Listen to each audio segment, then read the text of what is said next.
Hello, students. Let's talk about Napoleon Bonaparte. So, kids, we did not get a chance to talk about Napoleon Bonaparte in March before we were sent home. So, we want to pick up with Napoleon. Napoleon will be Emperor of France for about a decade. He ruled, though, besides just the position of Emperor, he was something called a consulate. We left off with talking about the National Convention. And we looked at the National Convention because it was the most radical time period. That's when you had the Reign of Terror led by Robespierre. What I want to emphasize to you is this idea it was radical. It was had so many changes. They changed how people dress. They changed the calendar. They started to use the metric system. They changed the foods you ate. They changed how you talk to people and that you call them citizen, no longer madame or monsieur, to signify someone of a higher status in society. So that's a lot of changes. Napoleon will be welcomed by the people after this national convention kind of went on for about 3 years. People were tired of the extreme changes. So that's definitely a more moderate position. Napoleon will take the title of emperor a few years later, and that signifies one person ruling, which is very similar to what we see with a king in the absolute monarchy, which is where we start in France prior to the revolution. So here are those terms again: liberal, moderate, and conservative. I want you to think about. Now, radical and reactionary are on here, but they're extremely liberal or extreme conservative. So if we start in the center with a moderate wants to keep things as they are. We might call that the status quo. A liberal favors change. The National Assembly we talked about 2 weeks ago, the National Assembly was a liberal form of government. They kept the king and they wrote a constitution. The National Convention was radical because they cut the king's head off and they had a government without a king. Well, Napoleon's going to drift this back from radical more towards a moderate, having 3 consuls run the state, and then eventually becomes a conservative, or maybe even a reaction you want to call it. But he's a conservative, I'd say, and that he's one person rule. He's an emperor, which is where you started the whole revolution out, with the king having one king, one person having all the power in a state. Napoleon's rise to power comes through his military campaigns. His military success, I'd argue. He's successful in northern Italy for the French, as the French will take land from the Italian state. He tries to hit at the British by trying to get the British power in Egypt. The Egyptian campaign is very famous because of his finding the Rosetta Stone there. He said we brought all these experts, but he's going to lose in Egypt. And he gets back home before anyone knows that he's actually lost the battles in Egypt. Again, this going to Egypt was an attempt to hit at the British. So this is Europe in 1810. You can notice the French boundaries have moved, particularly in the northeastern part of the state. In the southern part, they're going to take territory in the Italian boot, and in the north, they overthrew the leaders in the Netherlands. I'm not going to worry so much about Napoleon being called first consul. I have some information here about it for you. You see him overthrow the government. He called in a coup d'etat, it's called. So it's not a big revolution. You just overthrow who's running the government. And he proclaims himself first consul, much like Julius Caesar had. 2 years later, he's like, I'll be consul for life. And then 2 years after that, he's like, I just like to be called emperor. Emperor Napoleon. Emperor Velez is what I'd like to hear too, but that hasn't happened. Napoleon makes a ton of changes for France, and you've been working on that earlier, hopefully this week, but I'm going to run through them really fast. So that first worksheet you had in your packet is 3.8, Napoleon reforms France. How does he reform it? He creates a central bank. Now, France is so far behind creating their bank in 1800. We will in the United States once we form our new constitution in 1787. England already had one 100 years earlier. The Dutch or the Netherlands already had one. And had they had one prior to the revolution, maybe the revolution wouldn't have happened. But they're going to coin. They're going to create coins, which is important for the state of France. You're going to see Napoleon make peace with the Catholic Church. He's trying to heal the divisions, go back to the revolution itself. But he is going to use the Catholic Church. You see Napoleon here conferring with the cardinal with the funny hat on. You see Mary in this picture. What does this really mean, these couple of points? He just declares the Catholic Church to be the church of the majority of the French state, and the Catholic Church has to accept all the land they lost during the Revolution, and the bishops have to be subservient to the regime. The regime is led by Napoleon. It's the Concordat of 1801, or peace with the Catholic Church. In the picture, you can see the wax seal. He creates an educational system. What's really important is this is an educational system for across France, and it's not based upon money or status. And so anyone will be able to go to school. You want schools so you could train your people to work in your state or your bureaucracy. Another thing Napoleon creates is the Legion of Honor, which is the highest honor the state gives out. Now, here is a list of reforms that I always like to talk about. I have found our book might have skipped some of this, but he controls the price of bread. Huge factor for the people of France who ride it over bread prices. How does he encourage industry and business? Well, he does encourage them. Plus, he builds roads and canals, develops them so people can transport their goods they make. And I think I've talked about most of these things already. We want to talk about the émigrés. The émigrés are nobles who had fled France. He says you can come back. They swear a loyalty oath to him. And then he puts them to work in the military. He puts them to work in the bureaucracy because they were skilled and they were educated and they could do this. He recognized the land that the peasants had seized in that great fear in the summer of 1789. And of course, a merit system for France, which is important because you're going to recognize all the people. You have equality in France. It's not about your noble status. So we talked to the Bank of France and the Legion of France. This is a good time to pause to check your work if you'd like. The major change Napoleon will bring is really something that's been trying to be developed actually throughout the revolution. The French people, with their slogan of liberty, equality, and fraternity, equality before the law is the key. So Napoleon gets this done. He just gets the French people to write their law code. You're going to write down the laws for the land, and you want it enforced across the country. In our own country, we have 5 codes of law. We have a federal law, and the penalty for kidnapping is the same in the state of Washington as it is in the state of Pennsylvania. Counterfeit money is the same penalty. That's our law code. And then inner code is written also the punishments for all of this. And one group that suffer under this law code will be women. Women had gained the right to inherit property. Why is that so important? If women could inherit property, women could take care of themselves. They wouldn't be dependent upon their husbands. They could be independent for whatever reason. And I think they also had gained the right to collect child support.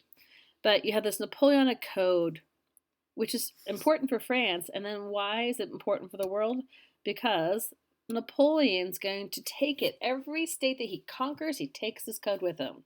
And then you see this code then keep it after Napoleon's defeated, like in Belgium and the Polish states. You see it exported to other places. It's a basis for code in a lot of places like Spain, Italy. And then look at those arrows on the left-hand side. Lots of places in the New World. For instance, the very state of Louisiana. You see the province of Quebec in Canada, couple in Mexico, Haiti in Central America, South America. You have 4 countries listed there. And the orange states, you see the Napoleonic Code greatly influenced by Napoleon's laws. So you have half of Europe had their law code today based upon Napoleon's ideas and just writing these laws down, which is what the French did here.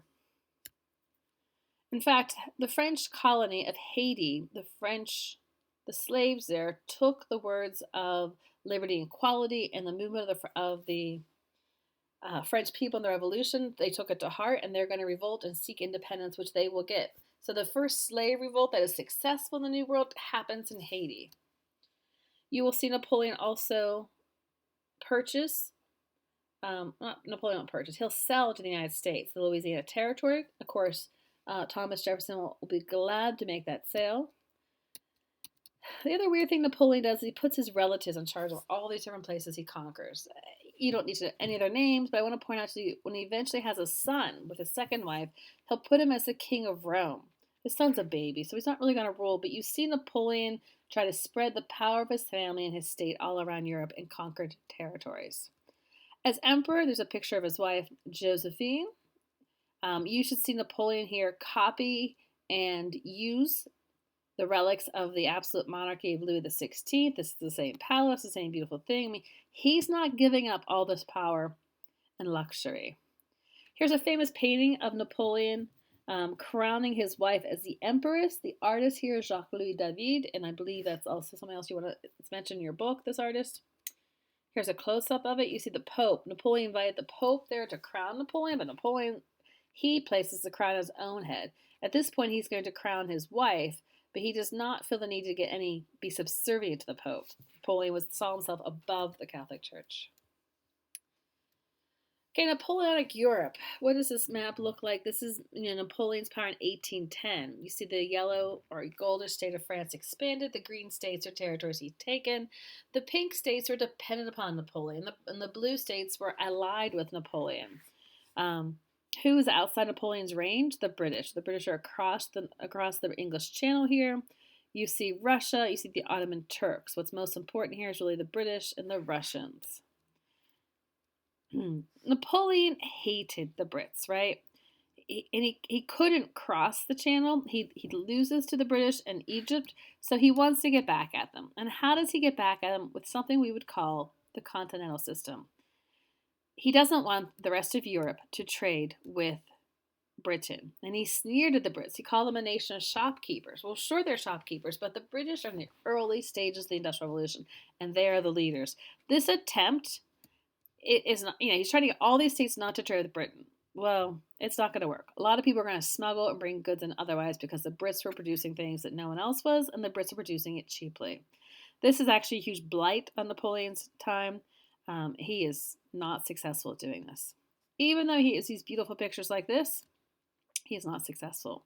He does get remarried because his first wife does not give him any children, but the Austrian Princess Maria Louise does. So in 1810, he gets married. Here he is with the child that she bears him. As Napoleon conquers different territories, and one thing you see in France with liberty, equality, fraternity. Fraternity was this brotherhood of the French people. This brotherhood or this pride in being French we could also call this nationalism. As Napoleon conquers territories, states that were under his rule start to develop their own nationalism. They start to actually resent or question France's rule over them, like the German states and the Italian states. And this leads to a clash actually with Spain. So I actually have a couple slides here. I don't want you to get too bogged down with them, but Spain doesn't want to come under France's rule. And Spain is going to be a thorn in the side for Napoleon for a couple of years here. So this is called the Spanish Ulster, but just understand that some people rebelled under Spanish rule. And the Spaniards are not successful initially. It goes on for a couple of years, but they do distract Napoleon. This is a famous painting talk about Napoleon's control over Spain. You have the Spanish author here producing a piece of art, which is quite famous, The 3rd of May by Goya. And you see the Spaniards in that white and gold pants and look innocent. Their hands are up. Yet you have, 6, 7 French soldiers pointed with bayonets ready to kill this guy. And already killed other Spaniards. The brutality of the French are portrayed here and the innocence of the Spaniards. So you see the Spanish nationalism here resent the French control. So we're going to move through this. You can pause this if you want. Napoleon. Let's look at 1810. We've already talked about this some. This map has some of the battles on we can talk about. You can come back to this if you'd like.